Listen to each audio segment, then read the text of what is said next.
Hi, welcome back to my channel. If you're new here, my name is Ivana and I love to read. And I am back with my January wrap-up.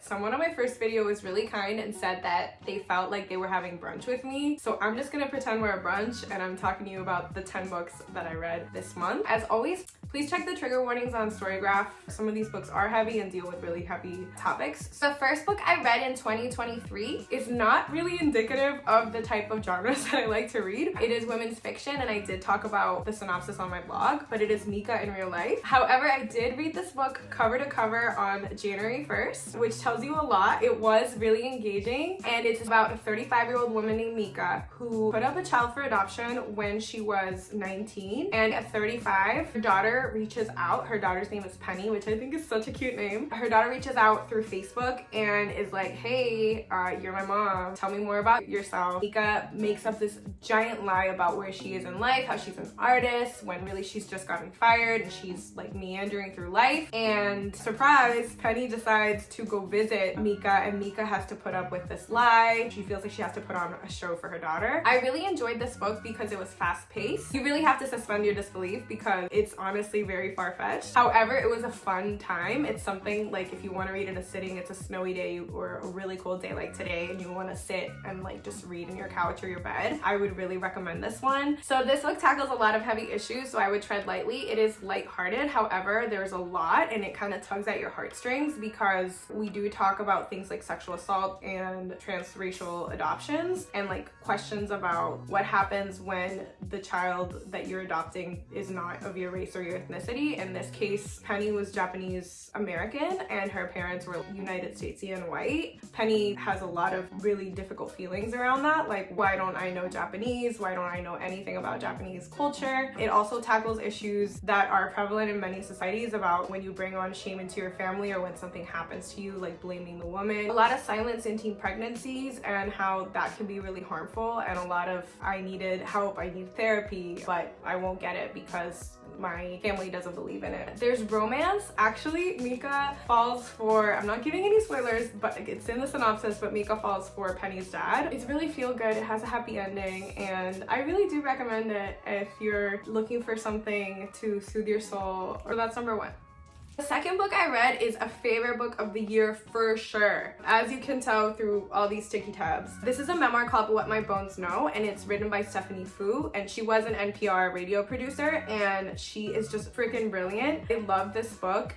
Stephanie was abandoned by her family when she was a teenager and she recounts that story, but not in a trauma porny way, in a I'm gonna get over this, I want to heal kind of way. The first scene in this book is Stephanie's talking to her therapist who she's had for like a decade, and she's like, hey, like what is wrong with me? And her therapist is like, well actually I think you have complex PTSD, I think you're suffering from that. And Stephanie goes, oh, what's that? And the therapist like proceeds to explain what it is, and Stephanie's like, why didn't you tell me what this was? Basically like ditches her therapist, quits her job, and is like, I'm gonna focus on healing and I'm gonna focus on learning as much as I can about complex trauma. Now, the issue with complex trauma is that it is kind of like PTSD, like post-traumatic stress disorder, but it's more like you've gone through continuous abuse and traumatic experiences that really kind of alter your brain chemistry. Whereas people with PTSD might treat a few triggers, people with complex trauma see the whole world as a trigger. They are on the defense, can self-sabotage, they have difficult time making friends and keeping relationships, maintaining positive relationships. For her, she's just like, how am I gonna beat this? Like, how can I get better? I don't want to be this way. So heavy trigger warnings for self-harm and abuse and abandonment. I'm so glad that this book exists because it sheds light on a disorder that people do not talk about as much as they should, and a disorder that isn't even recognized in the United States in the DSM, which is the manual that mental health professionals use. This book has so much research in addition to like lyrical writing and transcripts from sessions with her new therapist. I love that it focuses on healing. Like she actually did so much work in like thinking about how her memories probably really distorted. Like she goes back to Malaysia and like talks to family members, and it's just such an exploration of identity, an exploration of processing your trauma and healing.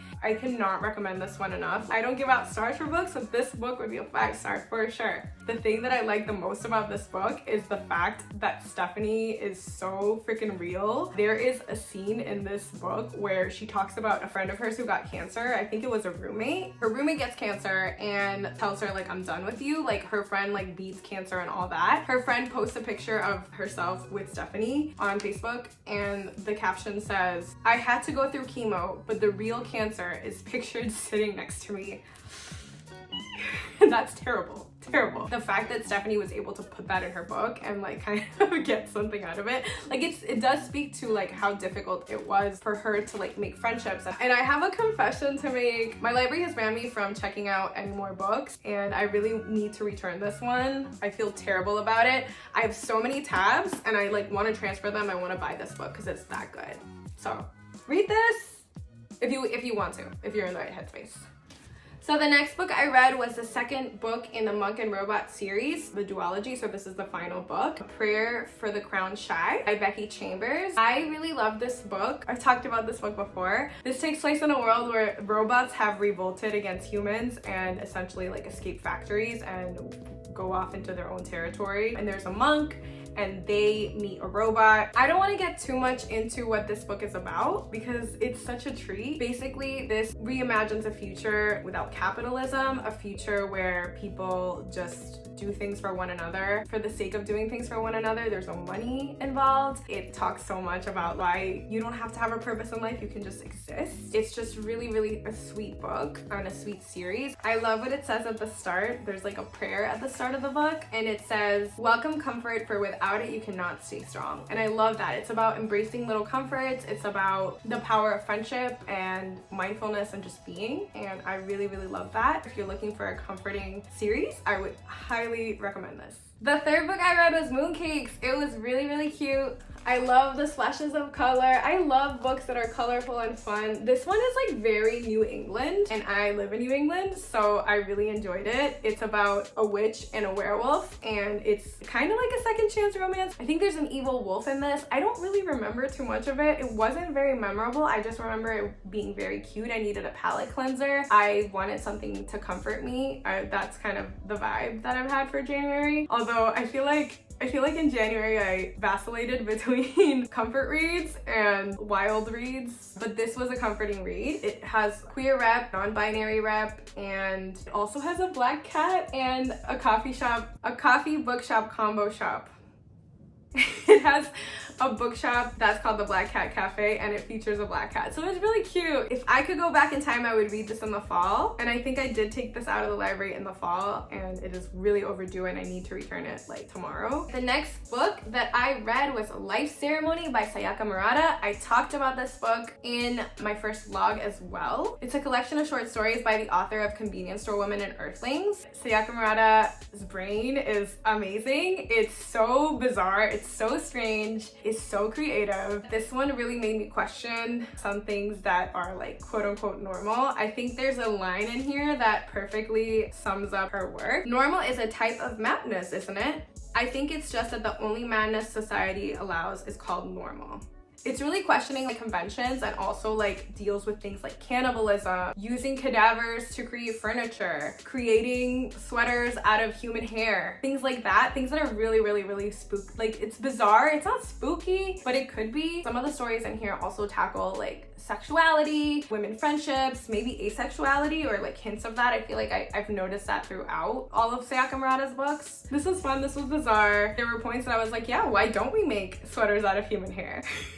That just goes to show. I like short story collections to be shorter. This was a little long. I don't even think it's 300 pages, but I still feel like, yeah, it's 230 pages, but I still feel like it was a little bit too long, but I still really enjoyed it and I'm happy that I read it. This is my first Women in Translation book of the year and I want to read 23, like I said. So the next book I read in January was Highly Suspicious and Unfairly Cute by Talia Hibbert. This was one of my most anticipated reads of 2023 and it did not disappoint. This book is about a girl named Celine and a boy named Brad, and they are British. They used to be best friends and now they're enemies, supposedly, according to Celine. So Celine is TikTok famous. She is obsessed with conspiracy theories, very driven, an overachiever, and Brad is very driven and an overachiever as well. I think they're like competing to be valedictorian or whatever the equivalent is in the UK, or maybe they just call it that. There's a lot of mental health things going on in the book. Brad has OCD and Celine was abandoned by one of her parents, and so she has some issues around that. In the book, they end up becoming rivals in a 2-part wilderness exploration. Honestly, this was really fun. This was a romp, as the Brits would say. It was just really fun and really cute and really wholesome. To be honest, I was expecting more wilderness stuff on here, but there was a little bit. There's talk about bullying, there's a lot of familial dynamics. I feel like Talia Hibbert does familial dynamics really well. I loved Celine's relationship with her sister and with her mom. This tackles a lot of like parental expectations on kids. My favorite thing about this book is that it's a book that is geared towards young adults, and it has a relationship that is very much healthy. A lot of YA books and a lot of romance books in general tend to romanticize abuse, and I think that this one does not do that. It is so wholesome, and it goes to show that yes, you might have issues. Everybody has mental health issues at some point in their lives, and you don't have to rely on your romantic partner to like solve those issues. You can lean on other people, and I just thought that was beautiful. I also think that this book was in conversation in one part with A Prayer for the Crown Shy, because it talks a lot about like doing nothing. Let me see. It talks about like what your purpose is, and it says, it doesn't matter. Even if neither of us ever did anything interesting in our entire lives, it wouldn't matter. You don't need to be special or significant to have value. You're important always, and people either see that or they don't. They either love you or they don't. So it's just really sweet. I love that, and I wish that I had representation like that growing up, because I was just so driven and such a perfectionist and so hard on myself. I should have just not cared too much about all the BS. But yeah, I love this. And I do recommend it if you're looking for something super, super, super cute. The next book I'm going to talk about is Girl, Woman, Other by Bernadine Evaristo, who is also a UK author. This book is a monster. Last year, I barely read books that were over 300 pages or over 400 pages. And this one is huge. This book follows 12 individuals, mostly women and one non-binary person, who are Black in the UK and in the United States. It tells the story of 12 different people, and they're all going to the same theater production. They all meet in the after party. So there's a lot in this book. The characters are interconnected. What I like about this book is that it really represents a wide range of Black individuals through all walks of life, different sexual orientations, and it tackles really, really heavy issues like racism, sexual assault, immigration, abuse in a lesbian relationship, which I think is not something we see often represented. It's very heavy. I did think it was a touch too long. I wish we would have delved deeper into like 4 people as opposed to 12. I think it was a lot. I do like that the author tried to cover so much. However, I think that in trying to cover so much, some of it gets lost, and I just got so stressed out about like who was who that some of it went over my head. Even though I didn't love this book, I still appreciate it. I didn't come to BookTube to like trash talk books. I personally think that there's something good you can find in any book. What this book opened my eyes to is the fact that I do appreciate stories that are told from multiple perspectives, and I do appreciate books that are written in short story format where they follow different characters and they all converge or they're all connected. What this book is making me want to pick up is The Women of Brewster Place by Gloria Naylor, and so that's a book I'm going to pick up now. I think it's shorter. I hope it's shorter, because this one was a little overwhelming. It also reminded me of Stories from the Tenants Downstairs, and I love that book. It was incredible. It was one of my favorite books of 2022, and I read it in December, and I just kept comparing both of them, and I do think that there's power in an author telling you a story or telling you several stories in very few pages. This book was just way too long for my taste, but I do understand why people love it. The next 2 books are HarperCollins books. Please support the HarperCollins Union by buying them through Bookshop. I like both of them. I'm just gonna say that.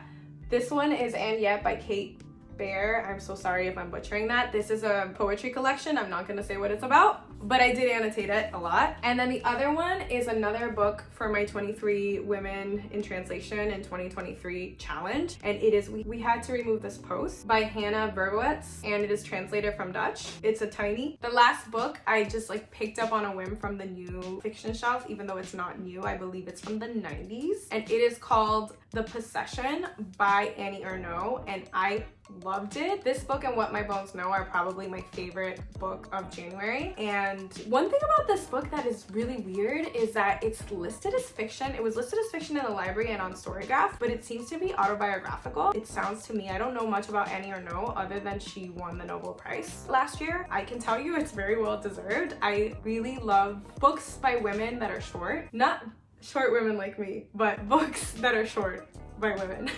You know what I mean. I read the first page just out of curiosity because I was like, oh, I heard that she's really great. And oh my goodness. It reminded me of that TikTok audio that was like, whatever happened to hello, my name is, how are you? It really hits you from the get-go. I love books that are raw, unflinching. I like books that are honest. I feel like honesty in books is so nice. Books that capture feelings that you have that are so ugly that you don't really share them with anyone and they're just in your head and you think, wow, am I the only person who feels this jealous? I haven't told you what the book is about, but the book is about a woman who divorces her husband, or I guess leaves her husband, and then finds out that her husband has a lover and she becomes possessed. She becomes obsessed with her husband's lover. Not much happens, but I was just at the edge of my seat reading it, and I really wish I had captured some quotes, but all of the quotes that I took pictures of on my phone were just like dirty quotes because I was so entranced, and I think I'm gonna buy it. I did just buy The Happening, so I'm really excited to read that one, and I definitely want to buy Simple Passion too by her. It takes a lot for me to want to buy a book, so the fact that this book was like my gateway into Annie Ernaux, and the fact that I read the first page and I already knew I wanted to buy the books like really says something. It reminded me a little bit of Elena Ferrante's